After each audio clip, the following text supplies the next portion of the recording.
Problem सबकी life में, हर व्यक्ति की लाइफ में प्रॉब्लम है, बस आपको राइट टाइम पर राइट डोर खोलना होता है। ऐसी स्टोरी सुनाइए जो ऑफकोर्स किसी का भी विश्वास प्रबल कर देगी कि हाँ, विश्वास करने से ही भक्ति की शक्ति देखने को मिलती है। भक्ति की प्रारंभिक अवस्था ही श्रद्धा है। एक्चुअली भगवान हमारे साथ भी यही करते हैं, हमें तकलीफें देते हैं, जिससे हमारे अंदर जो जलन की भावना है, हमारे अंदर जो एंगर भरा हुआ है, जो हम लोगों से जल, वो निकल जाए हम, इसलिए हमें प्रॉब्लम्स आती है। तो कृष्ण पहले बहुत ऊंचा ले जाएंगे, ये उनके नियम है।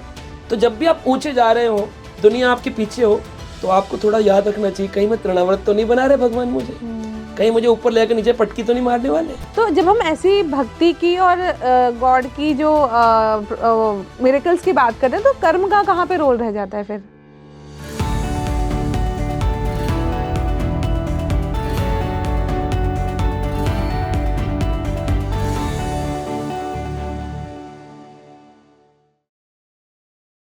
हरे कृष्णा। हरे कृष्णा। मैं हूँ आपके साथ तमन्ना, और ये आप सभी जानते हैं कि जब कोई स्पिरिचुअलिटी में, अध्यात्म में उतरता है ना, तो ये एक तो आसान रास्ता नहीं होता। आपको बहुत कुछ ऐसा माना जाता है कि छोड़कर आना पड़ता है।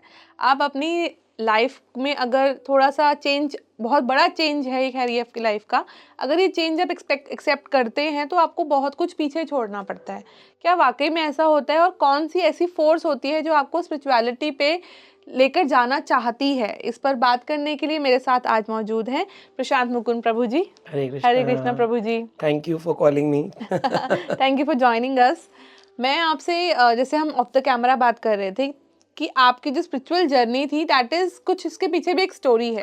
तो मैं चाहूंगी वो हमारे व्यूअर्स को आप जरूर बताएं। एक्चुअली क्या है कि जैसे मैंने आपको पहले बताया था कि हम स्पिरिचुअल फैमिली से आते हैं, मथुरा की, लेकिन कभी भी स्पिरिचुअलिटी को उस नज़रिए से नहीं देखा था जिस नज़रिए से उसको अपने जीवन में उतार सकें। आज इतने लोग डिप्रेशन में हैं।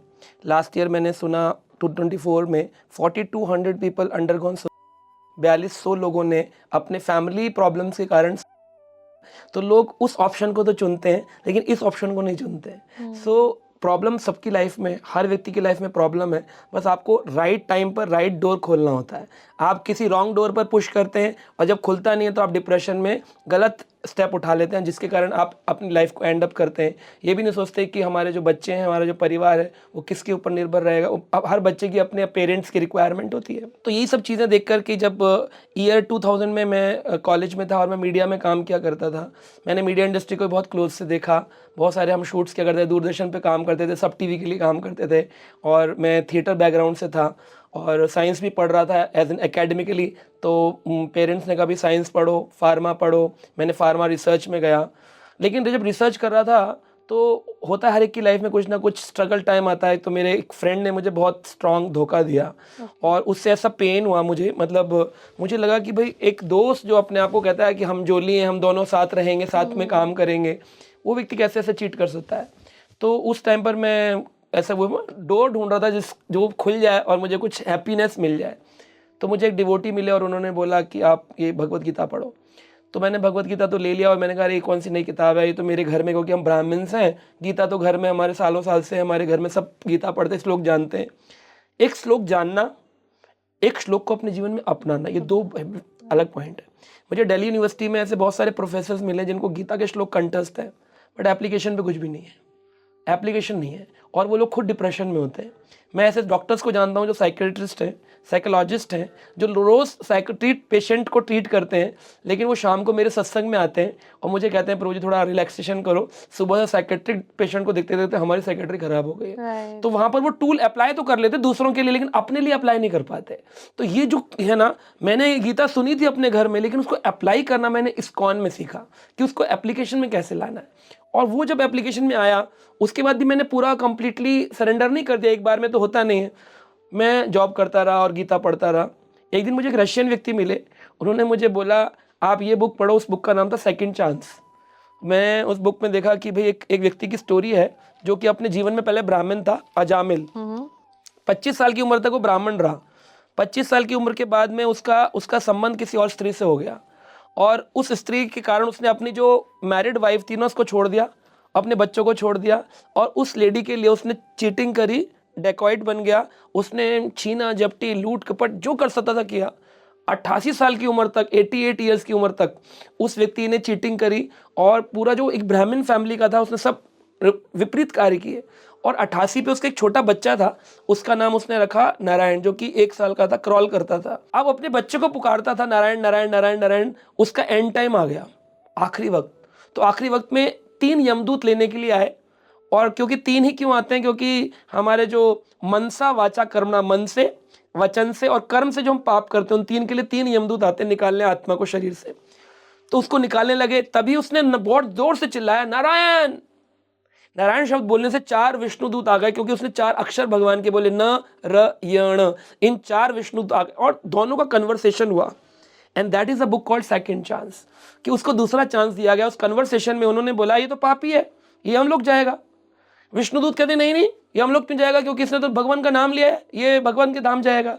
दोनों के कन्वर्सेशन में उसको, आत्मा को छोड़कर यमदूत अपने लोग को चले गए, विष्णुदूत अपने लोग को चले गए। लेकिन ये कॉन्शियसनेस में वापस आया।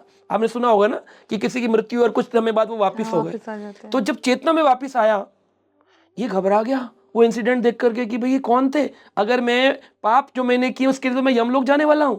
उसने उसी दिन अपने सब घर का त्याग करके हरिद्वार चला गया और निष्काम भाव से उसने भगवान का जप किया। 6 महीने लगातार बिना किसी और काम किए फोकस भक्ति करी उसने, और उस भक्ति का फल ये मिला। एंड में वो वैकुंठ धाम विष्णु लोक को चला गया। जब मैंने ये बुक पढ़ी, मुझे लगा ये तो रेप्लिका है, अजामिल तो मैं ही हूँ। क्योंकि मेरा जन्म ब्राह्मण घर में हुआ, 20 साल की उम्र तक मैंने ब्राह्मण घर में जन्म लेकर, लेकिन आज मैं एक MNC में काम कर रहा हूँ। मैं, मेरे आसपास इतने सारे फीमेल कलीग्स घूम रहे हैं और मैं लंदन पढ़कर आया हूँ और मैं तो बिल्कुल वैसे ही हूँ। और मैं अगर इसी फील्ड में आगे बढ़ता रहा तो एक समय मैं भी 28 साल का हो जाऊँगा और मेरे पास भी यमदूत और विष्णुदूत आएंगे। और कन्वर्सेशन के बाद फिर मेरे पास टाइम क्या पता रहा ना रहा। चलो भाई, अजामिल तो एक ऑथेंटिक स्टोरी है प्राचीन भागवत की, उसको समय मिला, लेकिन आज कलयुग में समय मिलेगा नहीं मिलेगा। This is the right time. वो सेकंड चांस बुक ने ऐसा ट्रांसफॉर्म किया, मैंने कहा अब मुझे कुछ और नहीं करना है, 1 पॉइंटेड भक्ति करनी है। I left my corporate career और मैं फिर इधर आया। और उसके बाद इतने सारे भगवान ने मेरे को चमत्कार दिखाए हैं, जहाँ पर उन्होंने, मतलब जैसे कि दलदल में गिरे हुए व्यक्ति को हाथ पकड़ करके पूरा खींच के भगवान ने बाहर ये निकाला। भक्ति की शक्ति है भगवान की, यस, पावरफुल, इतनी पावरफुल है। मुझे याद है सन 2012 में मैं हॉस्पिटल में एडमिट था, मेरे ब्रेन की सर्जरी होने वाली थी। लेकिन मेरे जो रूल्स थे कि मैं भगवान का प्रसाद ही खाऊंगा, मैं हॉस्पिटल का खाना नहीं खाऊंगा। मैंने बोला था मैं अपने फादर को कि मेरे सामने ना नरसिंह भगवान का चित्र लगा दीजिए, तो भगवान का चित्र लगा दिया गया था मेरे सामने। पिताजी साइड में लेटे रहते थे। मैं इतना भी नहीं था कि मैं अपनी बॉडी को टर्न कर सकूं। और हमारे ही दिल्ली के गंगाराम हॉस्पिटल के बड़े डॉक्टर आचार्य ने बोला था, जो ब्रेन सर्जरी के एक्सपर्ट हैं, कि ये व्यक्ति अपने जीवन में कभी अपनी नेक टर्न नहीं कर पाएगा, ये कभी ड्राइव नहीं कर पाएगा, ये कभी वॉक नहीं कर पाएगा, क्योंकि इसकी ना हालत ख़राब हो चुकी है। अब ब्रेन सर्जरी लास्ट ऑप्शन है, ब्रेन खोला जाएगा, फिर इसका जो डिफेक्ट है उसको ट्रीट किया जाएगा। अब सारी दुनिया तो ब्रेन सर्जरी आप समझते हैं ना, घबरा जाते हैं, वो भी एक व्यक्ति जिसकी उम्र 30-32 साल हो। तो जब ऐसा हो रहा था तो नरसिंह भगवान रात को मुझे स्वप्न दिए और मुझे ऐसा लगा भगवान नरसिंह ने आकर के कुछ गर्मी क्रिएट करी है मेरे सिर के ऊपर, मेरी छाती के ऊपर। और सुबह जब उठे तो डॉक्टर आचार्य ने बोला कि एक टेस्ट और करवाना है इनका, डाई टेस्ट करवा लेते हैं, उसके बाद इनका ऑपरेशन, 3rd नंबर पे इनका ऑपरेशन होना है।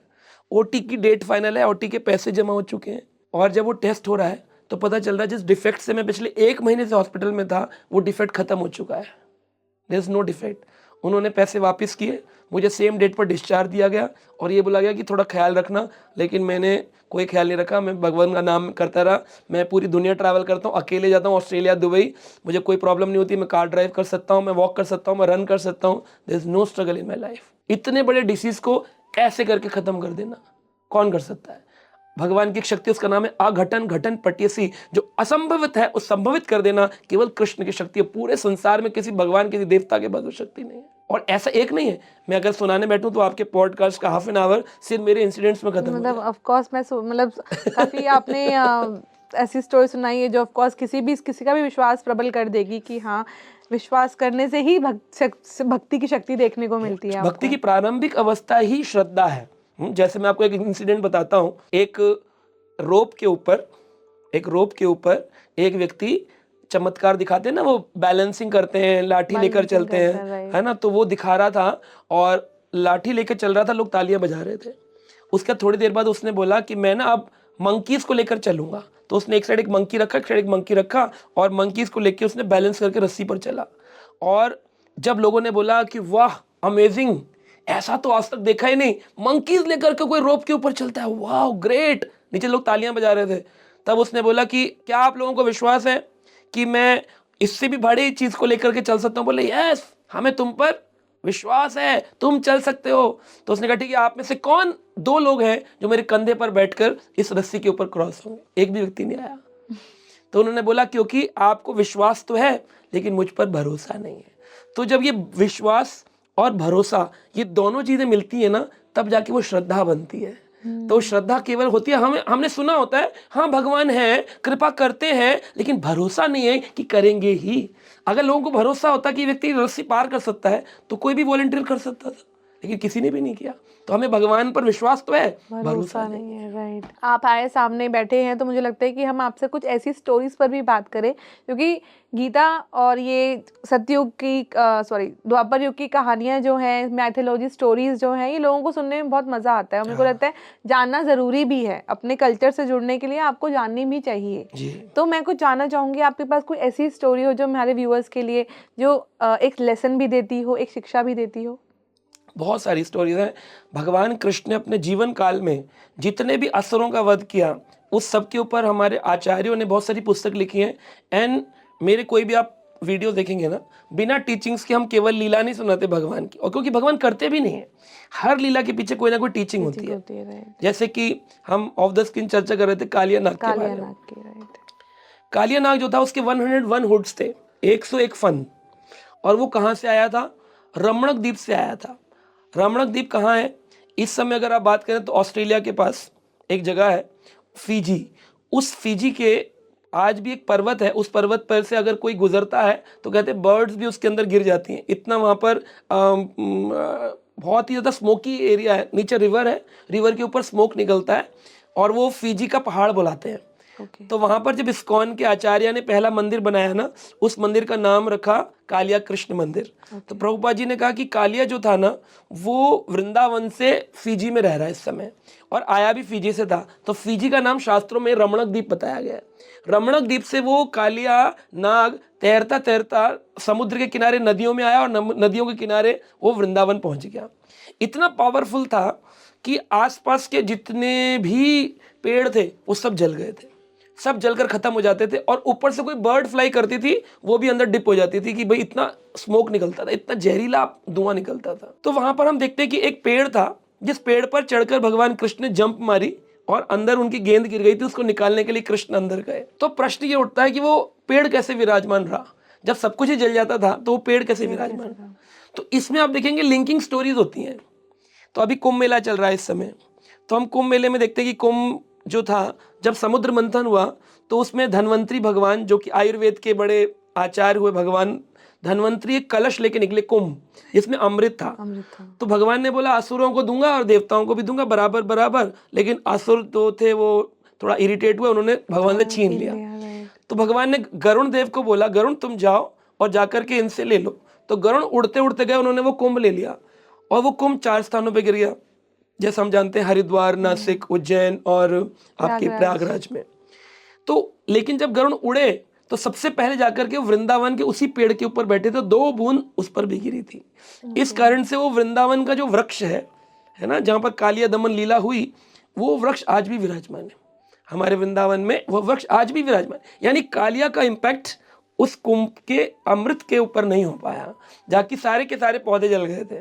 तो जब भगवान कृष्ण अंदर गए और वो जो कालिया था वो अपने 101 फनों से बहुत सारा जहर छोड़ने लगा, भगवान कृष्ण ने उसको बोला कालिया अब तुम्हारा समय पूरा हो गया, तुम्हें यहाँ से जाना होगा। तो उसकी जो पत्नियां थी, नाग पत्नियां, वो सब प्रे करने लगी, प्लीज़ हमारे इस हस्बैंड को छोड़ दीजिए, हमारे पति को त्याग दीजिए, ये ठाकुर जी आपका भक्त बनेगा। तो भगवान एक्चुअली, लोग ये सोचते कालिया को मारने के लिए यमुना के अंदर गए। भगवान कालिया को मारने नहीं गए थे, भगवान कालिया पे कृपा करने के लिए गए थे। और कृपा क्यों करी भगवान ने कृपा करी क्योंकि उसने एक डिवोटी की शरण ग्रहण करी थी। तो जब आप किसी गुरु या किसी भक्त की शरण में जाते हैं तो भगवान कृपा करते हैं उस व्यक्ति के ऊपर। तो आप कहेंगे कि कालिया ने कौन सी भक्त की शरण ग्रहण करी? यमुना जी भगवान कृष्ण की पत्नी है, कालिंदी कृष्ण। तो कालिंदी क्योंकि कृष्ण की पत्नी है, उनकी भक्त है, तो यमुना के अंदर रहा ना, तो यमुना की शरण ग्रहण करी ना। He has taken shelter in the Yamuna river. That is why Krishna ने कहा भाई इसने यमुना की शरण ली, इसको तो शुद्ध करना पड़ेगा। तो भगवान ने लगाते हैं कि भगवान उसे मार रहे हैं, उसकी पूंछ पर पैर रखकर सारा जहर निकाल रहे हैं। एक्चुअली भगवान हमारे साथ भी यही करते हैं, हमें तकलीफें देते हैं, जिससे हमारे अंदर जो जलन की भावना है, हमारे अंदर जो एंगर भरा हुआ है, जो हम लोगों से जल, वो निकल जाए हम, इसलिए हमें प्रॉब्लम्स आती हैं। और आप देखें जैसी प्रॉब्लम आती है हम कितने विनम्र हो जाते हैं ना, लोगों से हेल्प मांगने लगते हैं, लोगों को अपना मानने लगते हैं। लेकिन जैसे सब कुछ सेटल होता है फिर हम ईगोइस्टिक हो जाते हैं, हम ईगोइस्टिक हो जाते हैं। थोड़ी सी कोई प्रॉब्लम आए, हमारा इतना हम्बल एटीट्यूड होता है, प्लीज़ मेरी हेल्प कर दो, डॉक्टर के पास भी प्लीज़ सर देख लीजिए, और ठीक होते। तो भगवान ने उस कालिया का सारा जहर निकाल डाला। नाग पत्नियों ने प्रेयर्स करी और भगवान ने उसके सिर के ऊपर अपने चरण चिन्ह बनाकर नृत्य किया। नृत्य किया तो कालिया बोला कि प्रभु आप कहते हैं मेरी यमुना से चले जाओ, अगर मैं इस यमुना स्थान से चला गया तो आपका जो गरुण है ना वो मुझे खा जाएगा, क्योंकि गरुण का आहार हूं मैं, उसका भोजन हूं। अगर वो मुझे खा गया तो मेरा क्या होगा? तो आप मुझ पर कृपा कर। भगवान बोले अब तुम्हारे सिर पर मेरे चरण चिन्ह बन गए, अब तुम्हारे हुड के ऊपर मेरे चिन्ह है ना, गरुण तुम्हारा कुछ नहीं करेगा। तो भगवान शिक्षा देते हैं कि जो भी व्यक्ति मेरी शरण ग्रहण करता है या मेरे भक्त की शरण ग्रहण करता है, उसके नाम जप से, उसकी भक्ति से उसके हृदय में ऐसे चरण चिन्ह अंकित हो जाते हैं कि अब उसका कोई भी संसार का कालिया रूपी ईगो, कालिया को ईगो से बताया गया, बहुत ईगोस्टिक था, तो उसके जीवन में अहंकार, ईगो उसका कुछ बुरा नहीं कर सकती है, क्योंकि भगवान के हृदय, उस भक्त के हृदय पे भगवान के चरण चिन्ह अंकित हो जाते हैं। तो कृष्ण को हमने कई रूपों में देखा है, उनके कई रोल्स देखे हैं, कई लीलाएं देखी हैं, तो उन्होंने हर जब जब अलग अलग रोल्स किए हैं तो उनकी लीलाएं भी अलग अलग रही हैं। तो आप जो है कृष्ण को किस रूप में अपना इष्ट मानते हैं? देखिए हमारी जो गौड़ीय वैष्णविज्म है ना, इस्कॉन गौड़ीय वैष्णव संप्रदाय है। गौड़ीय वैष्णव संप्रदाय में चैतन्य महाप्रभु है। चैतन्य महाप्रभु कौन है? राधा कृष्णा नाही अन्य श्री कृष्ण चैतन्य। एक बार भगवान कृष्ण ने राधा रानी से पूछा, हे राधे तुम ये बताओ कि भक्त ज़्यादा प्रेम करते हैं या मैं भक्तों से ज़्यादा प्रेम करता हूँ? राधा रानी बोली ऑब्वियसली पूछने वाली बात है प्रभु, हम लोग आपसे ज़्यादा प्रेम करते हैं। भगवान बोले अच्छा वो कैसे? बोले प्रभु आपको मालूम ही नहीं है, क्योंकि आप चले जाते हैं अपनी लीला करके, अपने निद्रा में अपने अलग अलग लीलाएं करते हैं, लेकिन भक्त आपके विरह में, कातर विरह के अंदर प्रेम में इतने ज़्यादा खो जाते हैं कि उनकी पीड़ाओं को आप समझ नहीं सकते। भगवान बोले अगर मुझे समझना होगा राधे तो क्या करना होगा? तो राधा रानी बोले क्या करना पड़ेगा? भक्त बनना पड़ेगा।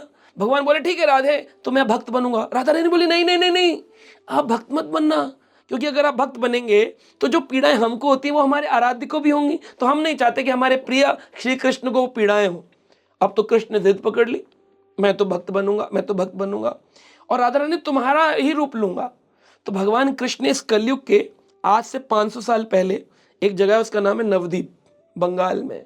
उस नवद्वीप में आज भी वो पेड़ है, जैसे आपका स्पीकिंग ट्री है, उसका नाम है योगा ट्री। उस योगा ट्री के अंदर, उसे नीम वृक्ष के नीचे भगवान कृष्ण ने इस कलयुग में 500 साल पहले जन्म लिया।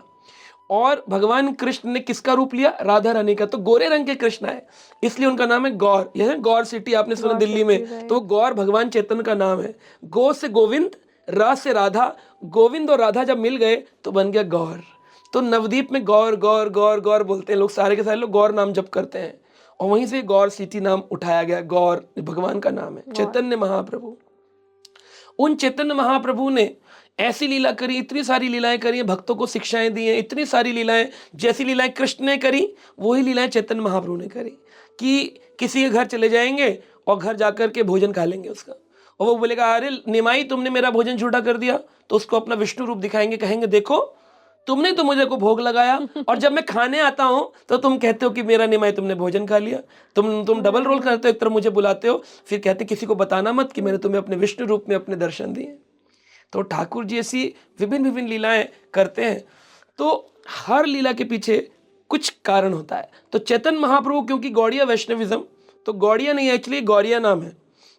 गौर शब्द से आया, जो गौर देश के बंगाल के चैतन्य महाप्रभु के जो अनुयायी हैं उन्हें गौरिया कहते थे, लेकिन बंगाली में रा को ड़ा बोलते हैं, तो गौड़िया वैष्णव, गौड़िया वैष्णव हो गए। तो वी आर वैष्णवास, बट वैष्णव होते हैं जो विष्णु के उपासक होते हैं, हम गौड़िया वैष्णव हैं जो राधा और कृष्ण के उपासक हैं। दोनों का मर्ज युगल अवतार है ना, चैतन्य अवतार उसके, तो हमारी राधा रानी आराध्य है मुख्य रूप से। तो राधा रानी की भक्ति कौन से लेवल की, जो आपने पूछा, तो हमारी परंपरा की भक्ति है प्रेयसी रूप में। ओके। राधा रानी कृष्ण को अपना प्रेमी मानती है, उनसे माधुर्य रूप में। यशोदा जी करती वात्सल रूप में, वात्सल्य। और मधुमंगल आदि सखा करते साख्य रूप में। उनका जो लकुटी डंडा है और जो उनकी बांसुरी वेणु है वो शांत रस में करते हैं। हनुमान जी और अर्जुन और अन्य अन्य भक्त भगवान के दास रूप में उनकी भक्ति करते हैं। लेकिन राधा रानी और गोपियों ने जो भक्ति करी वो भक्ति है माधुर्य, जिसमें प्रेमी से जो भक्ति की जाती है, अपने लवर से जो भक्ति की जाती है। सो हमारी परंपरा ने हमको शिक्षा दी है कृष्ण से प्रेम करना है।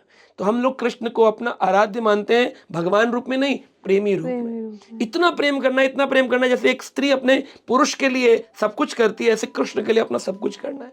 जैसे एक स्त्री जब विवाहित होती है तो उसमें बहुत सारे परिवर्तन होते हैं। जैसे आपने बताया, पहले मैं जटवानी थी, फिर बाद में तुल्ली हो गई। मैं जो हूँ, जब पहले मैं दीक्षा नहीं हुई थी मेरी, जब मैं कृष्ण का नहीं हुआ था, तब तक मेरा नाम, हम लोग चतुर्वेदी ब्राह्मण थे। लेकिन आज दीक्षा के बाद मेरे नाम में दास लगाया जाता है, यानी हम सर्वेंट ऑफ कृष्णा। जब मेरी दीक्षा नहीं हुई थी, जब मैं कृष्ण का नहीं हुआ था, तो जैसे स्त्री की शादी होती है तो मंगलसूत्र पहनती है, तो हम लोग कंठी पहनते हैं कि ना, अगर मैं अभी कृष्ण की हो चुकी हूँ, मैं कृष्ण का हो चुका हूँ। हम बिंदी लगाती ना, स्त्री मांग भरती है अपने ऊपर, तो बोलते हैं कि भाई ये स्त्री का मतलब कोई प्रॉपर्टी का हकदार हो चुका है। तो हम लोग तिलक लगाते हैं, कृष्ण के लिए बिंदी लगाते हैं ना, कृष्ण का तिलक, राइट। और जैसे आप शादी से पहले जो ड्रेसअप होती थी, उस ड्रेसअप में भी कभी कभी जब आपको इन लॉज फंक्शन में जाना है तो आपको साड़ी पहननी पड़ेगी, भाई फैमिली रिलेशंस में जाना है तो हमें ये वस्त्र धोती कुर्ता पहनना है, क्योंकि हमें अपने कृष्ण की फैमिली रिलेशन अभी कृष्ण के हैं, इसलिए सबके बीच में हमें यही पहनना है। राइट। फूड हैबिट्स, आप जो कुछ खाती थी पहले और आप उसमें चेंजेस आ जाते हैं। तो मैं पहले जैसे अगर बाहर का खाना खा लेते थे, लेकिन जब से हम भक्त बन गए पिछले 22 सालों में, तो भगवान, हम बाहर का खाना नहीं खाते, केवल कृष्ण भक्तों के हाथ से बना हुआ भगवान के द्वारा उच्चिष्ट भोग वही प्रसाद के रूप में ग्रहण करते हैं। चाहे हम विश्व में कहीं भी जाएं, सब जगह फॉलोअर्स हैं, सब जगह भक्त हैं, वही भोजन खाएंगे जो कृष्ण भक्त ने बनाया हो और भगवान को भोग लगाओ। तो हमारा सब कुछ बदल गया ना। तो ये हो गया कृष्ण से विवाह कर लेना, जिसमें नाम बदल गया, कपड़े बदल गए, भोजन बदल गया, तिलक बदल गया, मंगलसूत्र बदल गया, भाषा बदल गई, सब कुछ बदल जाता है कृष्ण के लिए। और हम बाल भी नहीं रखते क्योंकि हमारी कोई मांगे नहीं है। कहते बाल रखेंगे तो मांग रखनी पड़ती है ना, बाल में मांग निकालो राइट से कि लेफ्ट से। भक्त की कोई मांग नहीं है, निष्काम है, इसलिए बाल भी नहीं रखते। No demands, no desires. No demands, right. कोई मांगी नहीं है। कोई मांगी नहीं है। ये तो बहुत अच्छा आपने कहा। भगवान कृष्ण जितनी भी लीलाएं करी हैं, उन सभी लीलाओं में भगवान ने कोई ना कोई शिक्षाप्रद लीला है।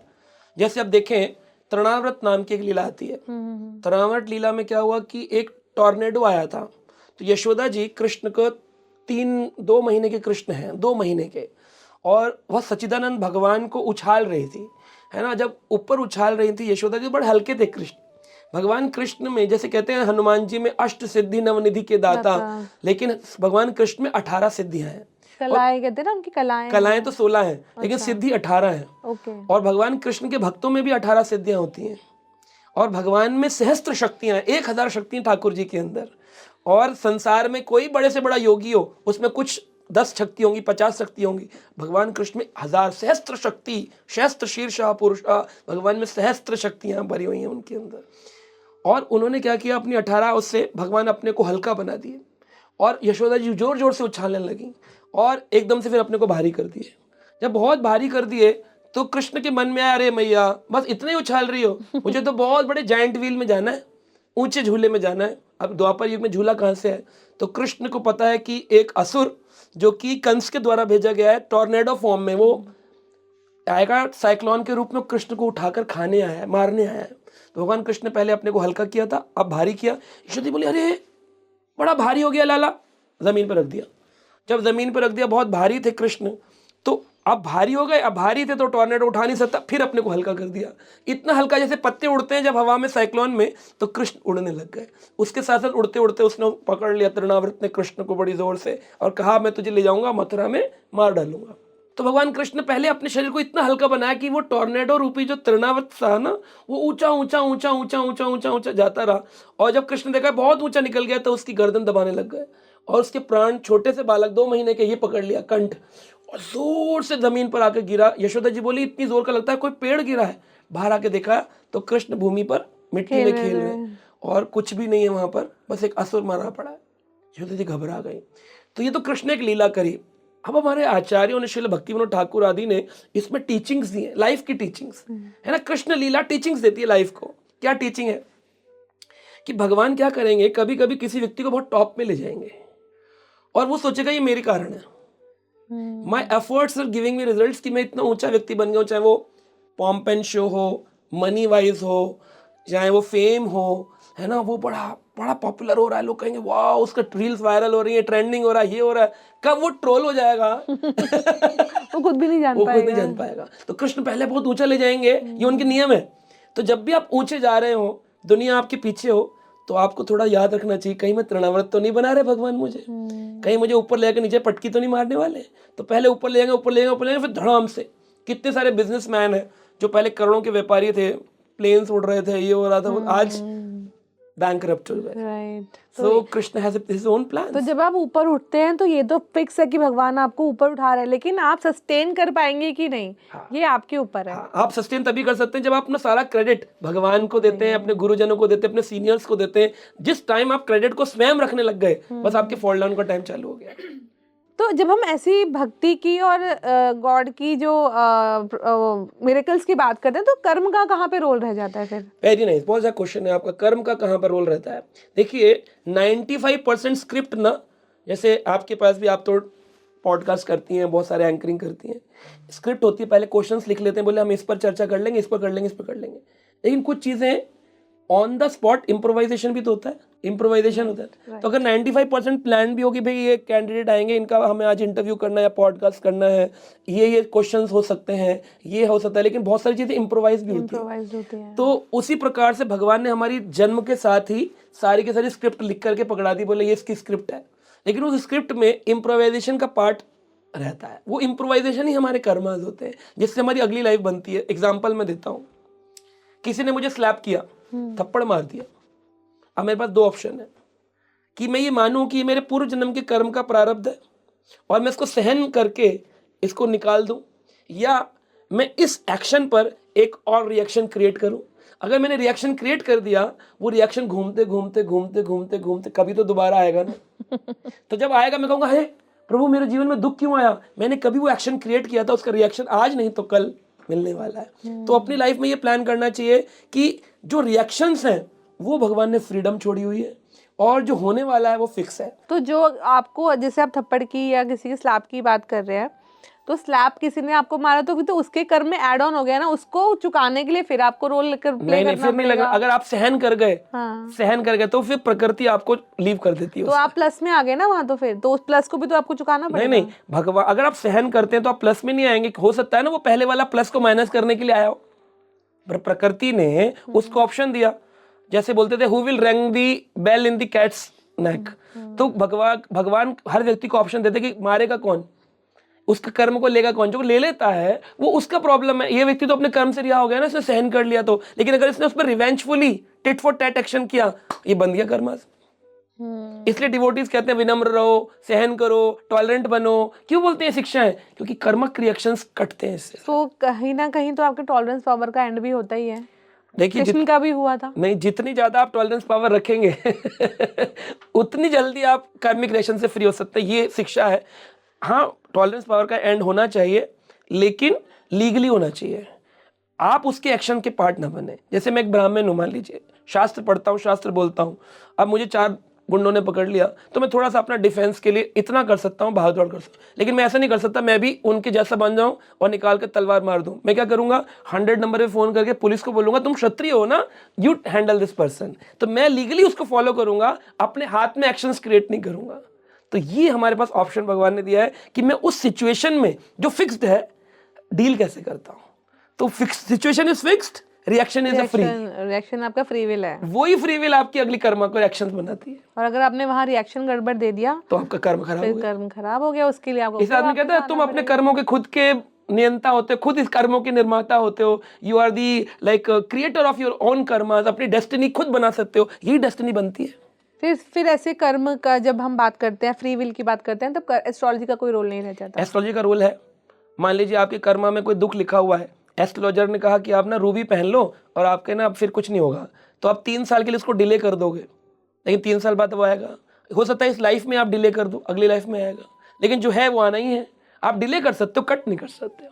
जो चीज़ अभी हम बच रहे हैं वो हमें भुगतनी पड़ेगी। हाँ, जैसे लोन के ऊपर होता है, आपने बैंक से लोन लिया, आपके कोई फ्रेंड्स जान पहचान आपके दिया थोड़ा स्टे दिलवा दो मुझे 2-4 साल का, कह रहे ठीक है आप इसको 2 साल का स्टे दो, 2 साल में कर देगा, 2 साल में नहीं हो तब तो फिर 2 लोन वाले पकड़ लेंगे, तो वो देना तो स्टोन्स पड़ेगा, हाँ रीपेमेंट होगा ही होगा ही होगा। बट कब होता है ये आप पे ही डिपेंड करता है, या तो इसी जन्म में कट कुट के निकल जाओ, तो बेस्ट है अभी कर लो ना अगले में पेंडिंग पेंडिंग मत छोड़ो। Yes. Thank you so much, बहुत अच्छी बातें हुई हैं हरे हमारे कृष्ण, बीच। जय थैंक हो। You so much.